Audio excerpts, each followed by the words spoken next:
Kalimutan mo ang lahat ng sa tingin mo ay alam mo na. Sa loob ng maraming dekada, ang mundo ng dalawang gulong ay may malinaw na mapa. Hapon para sa pagiging maasahan, Europa para sa bilis at karangyaan. Ngunit maghanda ka, dahil ang mapang yan ay kararating lang sunugin. Mula sa India ay umuusbong ang isang alon ng mga motorsiklo na hindi lamang humahamon sa lohika. Winawasak nila ito gamit ang mga gulong. Ang mga ito ay matatag, pulo ng makabagong teknolohiya. May disenyong nakakaantala ng hininga at presyong napakababa na tila ito ay isang mali sa pagkakalimbag. Narito ang 13 makina na hindi naglalaro sa liga ng mga mura. Muling binibigyang kahulugan nila ang laro ng buo. Sinisimulan natin ang pagbibilang ng pabalik sa numerong 13. Numerong 13, Royal Enfield Classic 350. Nagsisimula tayo sa isang makina na hindi lamang isang motor. Ito ay isang tibok ng puso. Isang mabagal at malalim na tibok na nagtakda ng ritmo ng isang buong subkontinente sa loob ng mahigit kalahating siglo. Ang Royal Enfield Classic 350 ay ang ganap na kataliwasan ng lahat ng itinuturing na makabagong mundo na mabilis o maunlad. At tiyak na dahil doon kaya ito ay isang obra maestra. Kalimutan mo ang listahan ng mga detalye. Ang makinang may iisang silindro na 349 na sentimetro kubiko na tinalalamig ng hangin at lamis ay halos naglalabas lamang ng 20 kabayo. Titimbang ito ng mahigit 190 kilo at ang pinakamataas na bilis nito ay mapalad ng umabot sa 120 kilometro bawat oras. Ngunit ang pagbabasa ng mga datos na ito ay parang paghatol sa isang mahusay na alak sa pamamagitan ng antas ng alkohol nito. Ganap mong nawawala ang punto. Ang Classic 350 ay tungkol sa isang bagay. Ang pakiramdam. Ang thump. Ang pintig ng pusong iyon. Ang hindi mapagkakamaliang dub, dub, dub na ipinapasa mula sa makina sa pamamagitan ng kwadro hanggang sa iyong dibdib. Hipnotismo nito sa iyo. Naalala ko ang pagsakay sa isa matapos ang isang buwang paggamit ng isang high-end na sport bike na ginawang sentro ng sakit ang aking mga pulso at mga kable ng tensyon ang aking mga nerbiyos. Sa sandaling umupo ako sa upuang iyon na parang silyon na may suspensyon. At inilagay ang unang kambyo, bumaba ang bilis ng tibok ng aking puso. Naging mas malalim ang aking paghinga. Hindi mo minamaneho ang motor na ito para makarating sa isang destinasyon. Sinasakyan mo ito para maranasan ang paglalakbay. Ito ang pinakamahusay na makinang anti-stress sa ibabaw ng dalawang gulong. At ang maganda ay ang lahat ng karakter na ito at ang kasaysayang ito ay nakabalot sa isang kalidad na nagpapahiya sa mga karibal na doble ang presyo. Mga fender na gawa sa tunay na metal, mga guhit sa tangke na ipininta gamit ang kamay, isang pagtatapos na nagsasalita tungkol sa danggal ng pagkakayari. Sa maraming merkado, sa halagang mahigit 4,500 dolyar lamang, makakakuha ka ng isang peraso ng buhay na kasaysayan. Hindi ka panipaniwalang maaasahan. Mura ang pagkapanatili at nagpapanatili ng halaga nito bilang isang marangyang asset. Ito ang patunay na ang kaligayahan. Kung minsan, ay mayroon lamang isang silindrada at tumatakbo ng napakabagal. Ngunit, paano kung gusto mo ang parehong hindi masisirang ADN na yon? Ngunit nakatuon hindi sa meditasyon, kundi sa pagsakop ng mga lupain na magpapaiyak sa isang karaniwang motor. Ipinapakilala ko sa iyo ang kambing na bundok na gawa sa bakal. Numerong 12, Hero X-Pulse 204 na V. Kung ang Classic ay para sa pagdiskonekta, ang Hero X-Pulse 204 V ay para sa pagkokonekta sa pinakamilap na bahagi ng planeta. Itinuturing ng marami bilang ang pinakamahusay na adventure bike para sa mga nagsisimula sa mundo. Ang maliit na ito ay muling nagbigay kahulugan sa kung ano ang ibig sabihin ng pagiging may kakayahan. Ang Hero, ang pinakamalaking tagagawa ng dalawang gulong sa mundo, ay ibinuhos ang lahat ng kaalaman nito sa tibay sa nilalang na ito. Ang iisang silindro nito na 100 at 99 na sikusi at 4 na balbula ay isang maliit ngunit hindi matitinag na puso. Ang nagpapatangi rito ay hindi ang lakas, mga 19 na kabayo, kundi ang pagsasaayos nito. Suspensyon na mahaba ang nilalakbay, isang gulong sa harap na 21 pulgada at timbang na halos 158 kilo lamang kapag handa ng umandar. Ang kombinasyong ito ang gumagawa rito na perpektong kasama para pumasok sa mga lugar na ang iba ay tinitingnan lamang ng may pangamba. May nakilala akong isang lalaki, isang empleyado sa opisina sa buong buhay niya, na hindi pa nakakalabas sa aspalto, na bumili ng isang X-Pulse para sa isang adventure camp. Sa ikalawang araw, lubog na lubog niya itong ipinantawid sa isang ilog. Hinila namin ito. Nilinis ang airbox, pinindot ang start, at umungwil itong muli na tila wala lang. Ipinasa niya ang natitirang bahagi ng linggo sa pagbalibag nito sa mga bato, putik at mga bangin. Ang motor ay hindi lamang nakatiis sa lahat ng ito, kundi nagbigay rin sa kanya ng isang matinding tiwala na sa ikalimang araw ay sinusubukan na niya ang mga paakyat na iniiwasan ng may pag-iingat ng mga rider na naka BMW GS na nagkakahalaga ng 20,000 euro. Ang datos na magpapanganga sa iyo. Sa India, ang susi nito patungo sa pakikipagsapalaran ay nagkakahalaga ng katumbas ng humigit kumulang 1,700 dolyar. Kahit na imported, ito ay purong kakayahan sa murang halaga. Ang X-Pulse ay ang radikal na demokratisasyon ng off-road. Gayunpaman, marahil ang pakikipagsapalaran na hinahanap mo ay wala sa bundok, kundi sa aspalto ng lungsod. Isang pakikipagsapalaran sa estilo. At para doon, mayroong isang motor na humahamon sa anumang kategorya. Numerong 11, TVS, Ronin. Ang TVS ay isang tatak na may dugo ng kompetisyon sa mga ugat nito. Sikat sa paglika ng matatalas na sandata sa karerahan. Sa Ronin, ginawa nila ang hindi inaasahan. Isang pagsabog ng purong pagkamalikhain. Ano ito? Isang scrambler? Isang cruiser? Isang neo-retro? Ang mga forum sa internet ay inaabot ng ilang buwan sa pagdedebate nito. Ang totoo ay hindi ito mahalaga. Ang Ronin ay sadyang napakahusay. Kinakatawan nito ang isang bagong matapang na wika ng disenyo na nagmumula sa India. Isang wika na tumatangging magkasya sa isang kahon. Gamit nito ang isang bagong makinang may iisang silindro na 225cc na itinakda hindi para sa pinakamataas na numero, kundi para sa torque sa mababang rehimen. Sa lungsod, humihila ito na parang isang maliit na traktor. Perpekto para sa mga pag-alis sa pagitan ng mga semaporo. Ngunit ang talagang nakakamangha ay ang kagamitan nito para sa presyo.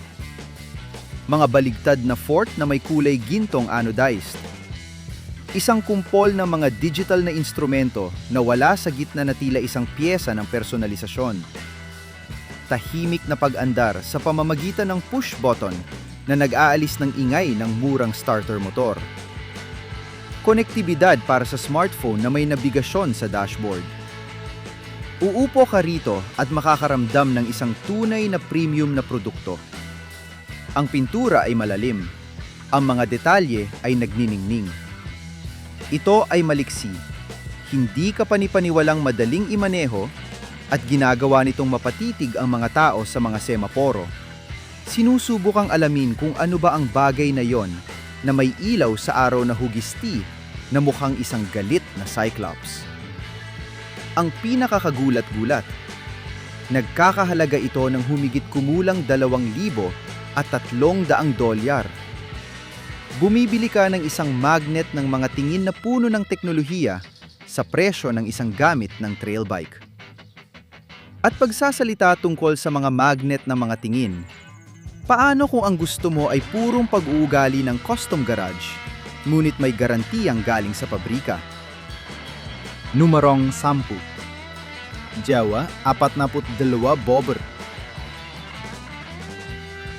Ang pagbuo ng isang bobber ay dating nangangahulugan ng isang bayarin na libo-libo sa isang espesyalistang talyer o pagsangla ng isang bato para sa isang Triumph.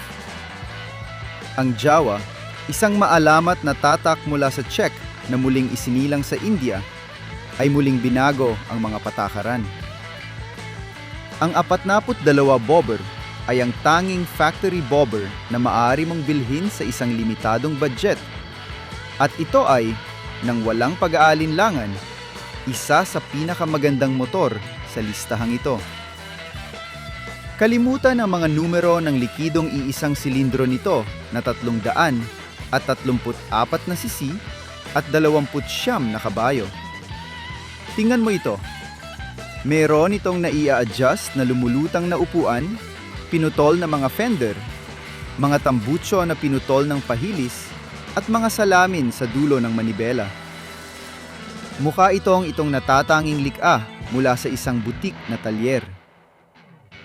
Nagdala ako ng isa sa isang pagtitipon ng mga siklista na puno ng mga Harley at Indian.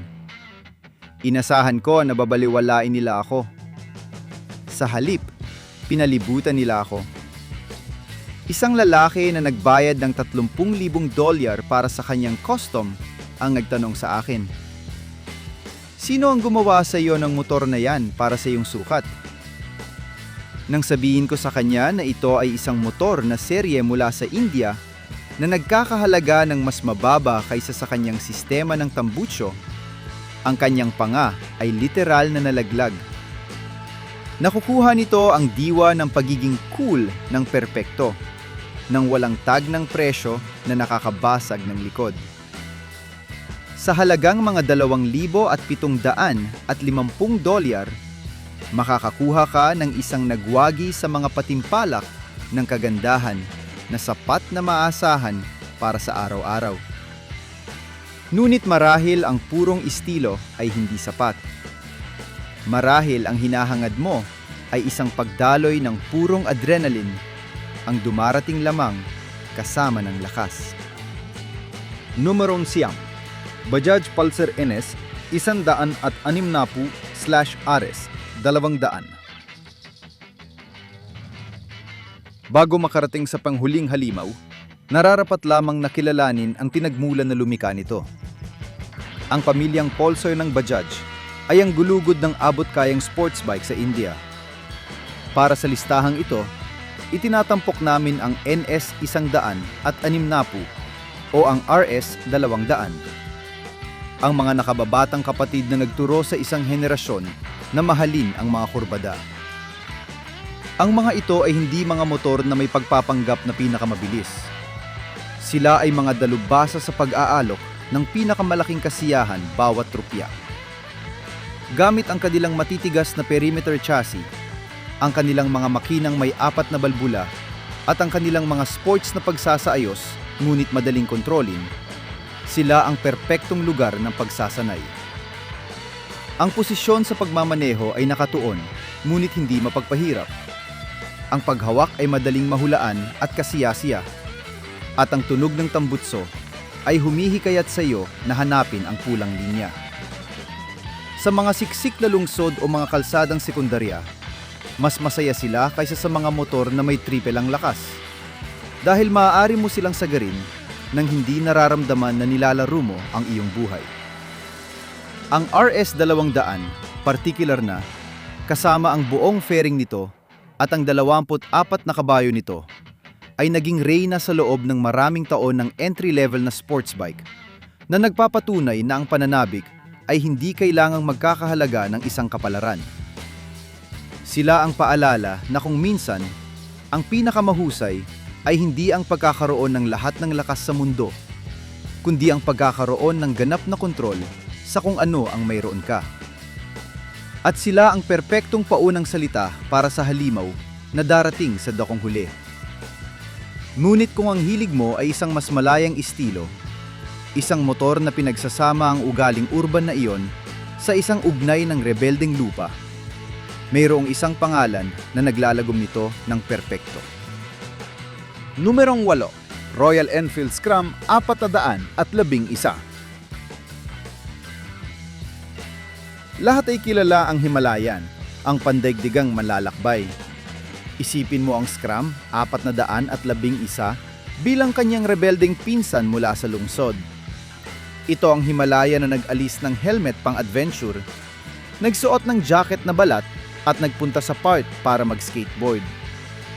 Inalis nito ang mataas na windshield, ang mahahabang fender at ang mga lalagyan ng bagahe, na nagresulta sa isang makinang mas magaan, mas maliksi at may estilong scrambler na purong magnetismo sa lungsod. Gamit ito ang maalamat na makinang LS400 at 10 na 411 cc na pinalalamig ng hangin. Sa papel, ang 24 na kabayo ay parang katamtaman lamang. Sa totoong mundo, ito ay isang halimaw sa torque. Ang disenyo nito na mahaba ang stroke ay nagpapahila rito mula sa halos idle pa lang, na parang isang traktor. Pinalitan nito ang gulong sa harap na 21 pulgada ng 1.11 na bumabago sa geometriya nito. Sa kalye, ito ay maliksi, tumatagilid sa mga kurbada ng may nakakamanghang kadalian, ngunit pinananatili pa rin ang kakayahang dumaan sa daang lupa o tumalon sa gilid ng kalsada nang hindi nag-iisip ng 2 beses. Ginamit ko ito bilang commuter sa isang lungsod kung saan ang mga lubak ay kasing laki ng mga crater sa buwan at ang mga pagkukumpuni ay walang katapusan. Ito ay isang matapat, simple at matatag na motor. Pakiramdam mo ay hindi ka matatalo. Naalala ko ang isang dambuhalang traffic na dulot ng isang sirang harang sa gitna. Lahat ng kotse ay naipit. Tumayo lang ako sa mga footrest, tumalon sa bangketa, dumaan sa lupa ng isang construction site at iniwan ang kaguluhan. Sinipsip ng suspensyon ang lahat na parang wala lang. Nagkakahalaga ito ng humigit kumulang $6,000 sa maraming merkado at nag-aalok ng isang katatagang metal na hindi kayang tapatan ng mga marupok na motor sa lungsod na gawa sa plastik. Hindi nito sinusubukang magmukhang matigas. Matigas talaga ito. Ngunit kung ang iyong definisyon ng katigasan ay mas may kaugnayan sa bilis at purong katumpakan sa aspalto, kung gayon ang susunod mong hantungan ay ang kaharian ng mga tunay na sports bike. Numerong 7, TVS Apache RTR 204 NAV. Ito ang maninila sa kalye. Kung ang RR 310 ang sandata sa pista, ang Apache RTR 204 na V, ang mga ngaso sa lungsod, ang pinakamahusay na sports bike sa kalye na nagpaamo sa isang henerasyon. Kasama ang mga agresibong linya nito, ang makinang may iisang silindro na may 4 na balbula na naglalabas ng tunog na nararamdaman sa laman. At ang chassis nito na itinakda para sa kasiyahan, ang motor na ito ay isang palagi ang paalala na hindi mo kailangan ng 1 litro ng displacement para maramdamang ikaw ay isang rider. Ang teknolohiyang RTR, Racing Throttle Response, ay hindi isang bakanteng slogan. Nararamdaman ito sa agarang tugon ng silinyador. Maging ito ay carburetor o injection, depende sa merkado. Nag-aalok ito ng mga mode ng pagmamaneho, urbano at sports, mga preno na ABS bawat channel, at isang nerbyosong karakter na nag-aanyaya sa iyong sagarin ang bawat pagpapalit ng kambyo. Sa traffic, sumisingit ito ng may talas ng isang patalim. Sa mga palikolikong kalsada, Kumakapit ito sa aspalto ng may determinasyon na nagpapahiya sa mga motor na mas malaki at mas mabigat. Ito ang motor na nagtuturo sa iyo ng sining ng pagpapanatili ng buwelo, ng paggamit ng torque, ng pagiging banayad sa mga kontrol. Hindi ito ang pinakamalakas, ngunit ito ay posibleng isa sa mga pinakakasiyasya sa kategorya nito. Para sa presyong madalas ay nasa $2,000, makakakuha ka ng isang turok ng purong emosyong pang sports na may subok na pagiging maaasahan at napakababang gastos sa pagpapanatili. Numerong 6. Bajaj Pulsar NS 400Z. Dito na nagiging seryoso ang kwento. Kalimutan mo ang lahat ng sa tingin mo ay alam mo na tungkol sa mga abot kayang motor. Ang Bajaj Pulsar NS 400Z ay hindi isang ebolusyon. Ito ay isang deklarasyon ng digmaan. Sa loob ng maraming taon, nakiusap ang mga mahilig sa motor sa Bajaj na buiin ang makinang ito. At nang sa wakas ay nakinig sila. Ginawa nila ito ng may lakas ng isang martilyo. Kinuha nila ang kanilang subok at matigas na perimeter chassis at inilagay sa loob nito ang pinakamalaki at pinakamabangis na makina sa kanilang arsenal. Ang resulta ay isang street fighter para sa masa na muling nagbibigay kahulugan sa konsepto ng halaga. Sa puso nito ay tumitibok ang isang likidong iisang silindro na 373 cm3 na hango sa maalamat na platapormang KTM 300 at 70 at sa Dominar na naglalabas ng 40 kabayo ng lakas at 35 Nm ng torque. Ngunit hindi tulad ng mga nauna rito, ang halimaw na ito ay matalino. May dala itong napipiling traction control, maraming mode ng ABS, at isang malinaw na LCD screen na may kulay na may Bluetooth connectivity.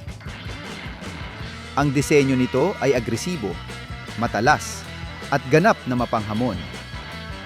Bumibilis ito ng may bangis na tumatakot sa mga motor na may 150 cm3 na nagpapabalik sa kanila sa mabagal na linya na nakabahag ang buntot sa pagitan ng mga binti. Hindi ito isang makinang pangturista na pino. Ito ay isang mailap. Gusto nitong magwili sa bawat berdeng ilaw ng semaporo. Gusto nitong sumayad sa limitasyon ng mga ikot.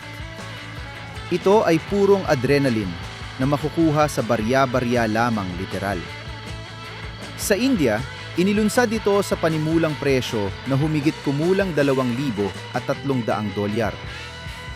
Hayaan mong tumimo ang numerong yon. 40 kabayo, traction control, at mga baligtad na fork sa halagang $2,000. Ito ay isang bagay na tunay na hindi pa naririnig sa kasaysayan ng pagmumotor. Ang Pulsar ay ang halimaw ng kalye na dinisenyo upang maghari sa kagubatan ng aspalto. Ngunit, paano kung gusto mo ang urban na agresyong yon na may pinagmulang may tatak ng pag-apruba ng Europa? Kung gayon ang iyong tingin, ay dapat ituro sa pinakamatalinong pakikipagtulungan sa industriya.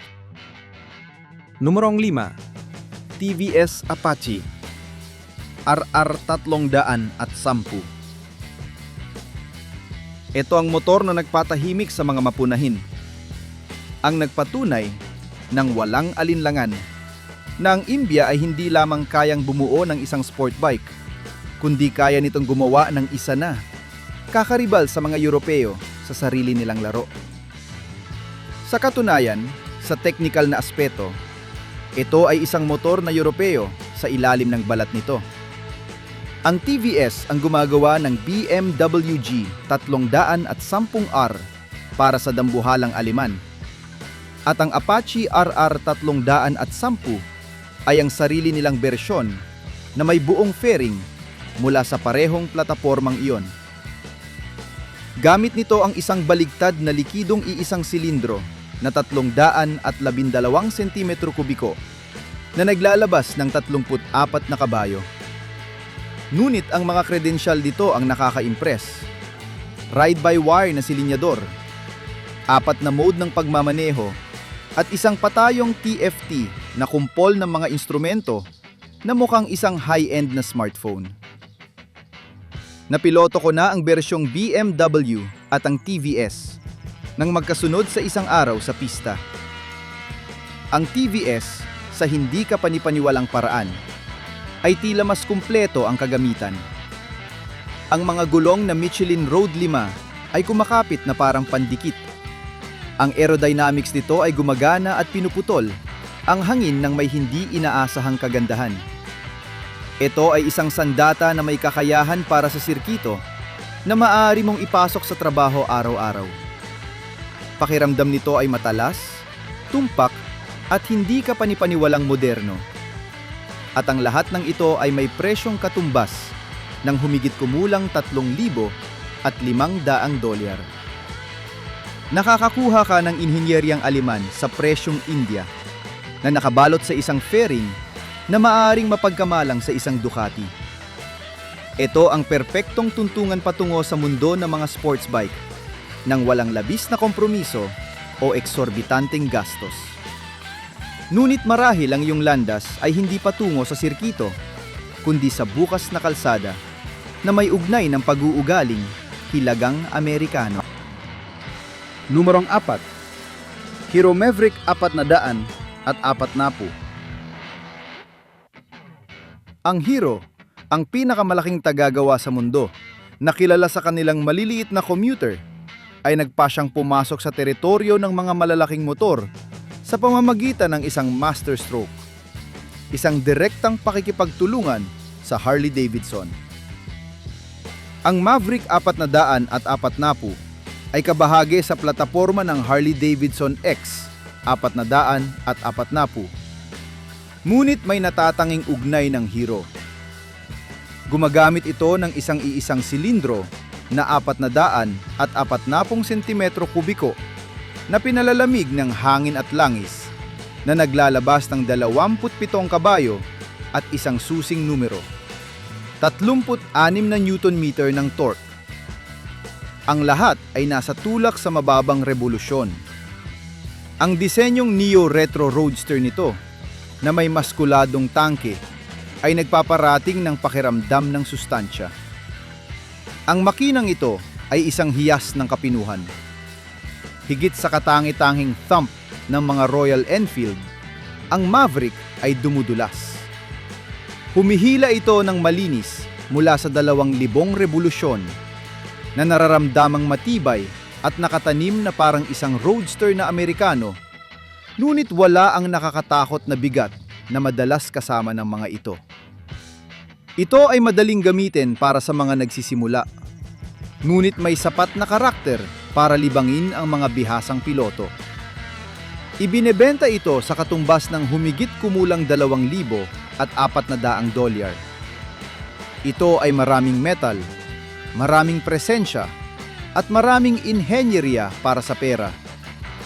Naghuhudyat ito ng isang bagong era para sa Hero na nagpapatunay na kaya nilang maglaro sa mga malalaking liga ng disenyo at pakiramdam ng pagmamaneho.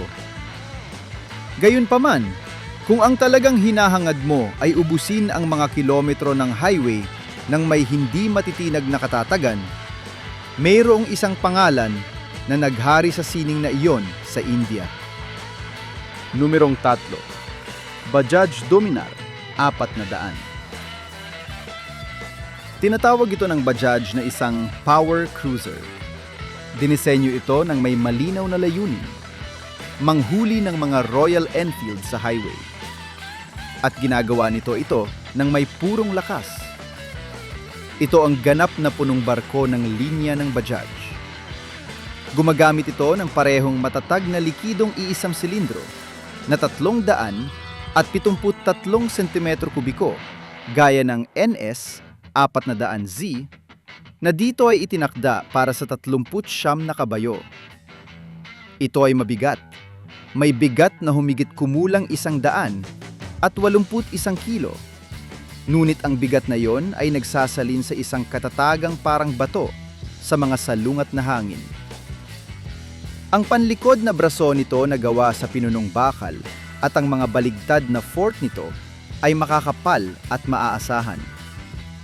Sa maraming merkado, may kasama na itong mga accessory para sa turismo, gaya ng windshield at mga handguard.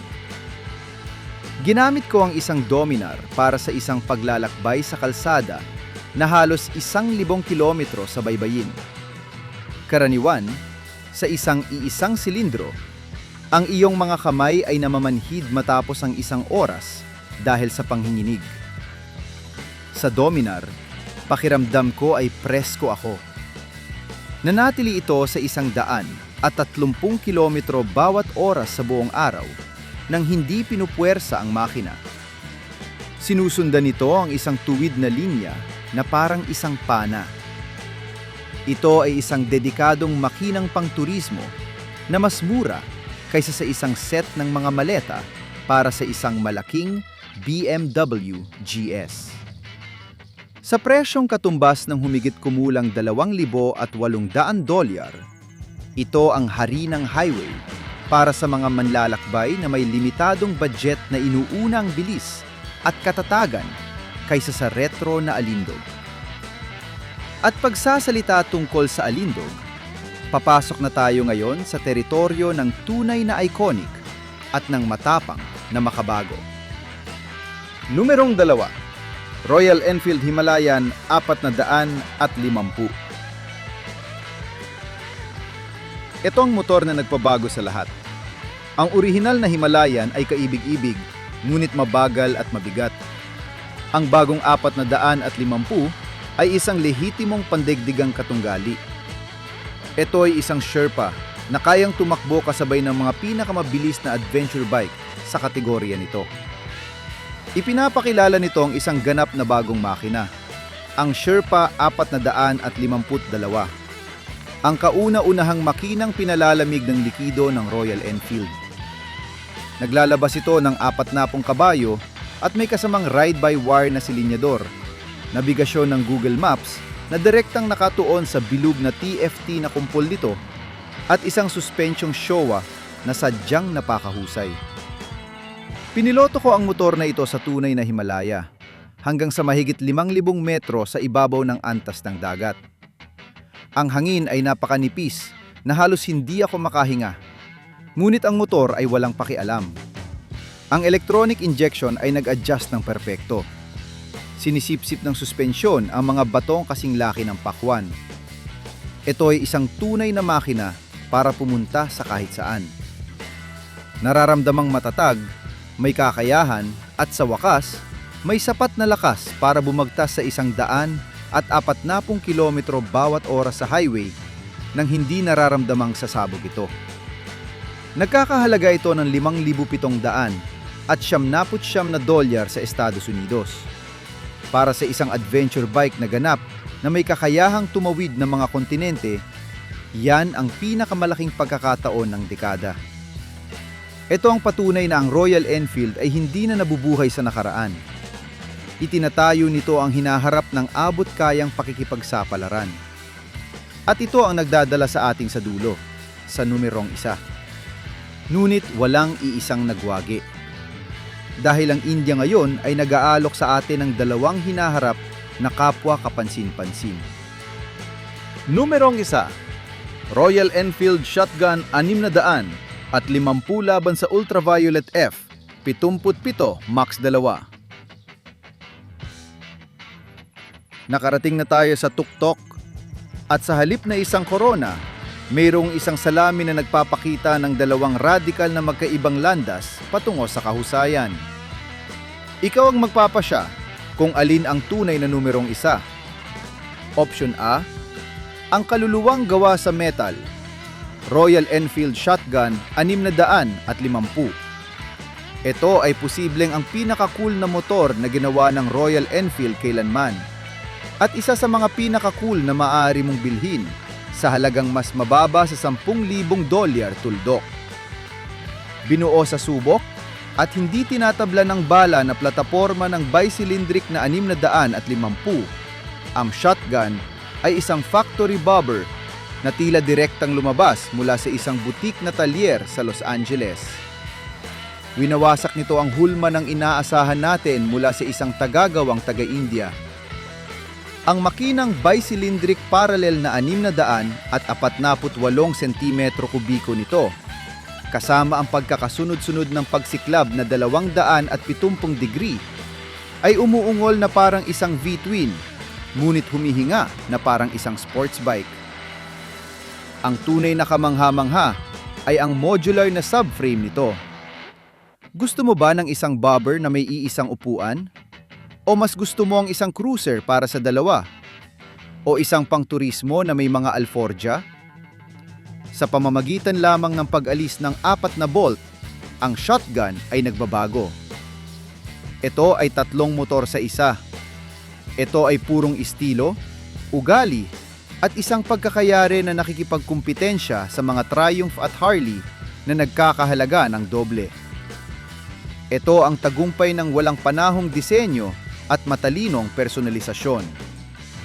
Ito ang India na nagdodomina sa pandaigdigang wika ng cool. Option B, ang tahimik na kidlat, Ultraviolet F77 Mach 2.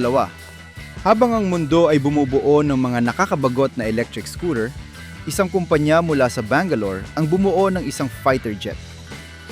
Ang Ultraviolet F77 ay hindi lamang isang electric bike na mabuti para sa India, ito ay isa sa mga pinakamoderno at kapanapanabik na electric bike sa mundo nang walang mga pang-uri. Gamit ang isang baterya na 10.3 kWh at isang instant na torque na 100 Nm sa gulong, ang akselerasyon nito ay isang tahimik na teleportasyon. Walang clutch, walang mga kambyo. Pipihit ka at lalaho ka. Meron itong tunay na otonomiya sa lungsod na halos 320 kilometro, mga adjustable na regenerative brake, at isang chassis na humahawak na parang isang Moto 3. Hinayaan ko ang isang kaibigan, isang purista ng gasolina na may liter bike, na subukan ito. Bumalik siya na nanlalaki ang mga mata. Tahimik ito, pero sumisipa na parang isang roller coaster, sabi niya. Ang pinakakagulat-gulat, sa India, ang Mach 2 ay nagsisimula sa katumbas ng humigit kumulang 3,000 at $600. Isipin mo yan, isang electric bike na may 300 kilometro ng otonomiya at pagganap na 200 kilometro bawat oras sa halagang mas mababa sa $4,000. Ito ang hinaharap. At hindi lamang ito dumarating, kundi narito na ito. At ito ay taga-India. Kaya, alin ang numerong 1? Depende ito sa kung ano ang naniniwala kang nagwawagi sa huli. Ang hindi matatalong kaluluwa at ang walang hanggang estilo ng Royal Enfield Shotgun, 650, o ang teknologikal na shock at ang tahimik na paghahari sa hinaharap ng Ultraviolet F77. Parehong perpektong sagot sa parehong tanong. Ano ang kayang gawin ng India? Ang sagot, gaya ng nakita mo, ay ganap na lahat. At gawin ito ng mas mahusay at mas mura kaysa sa kahit sino.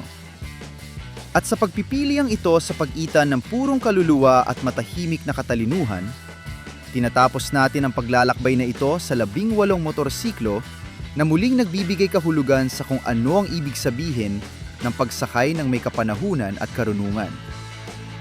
Hindi sila mga makina para magretiro mula sa daan, kundi mga sasakyan upang bawiin ito ng may higit na kaginhawaan at higit na estilo kaysa kailanman.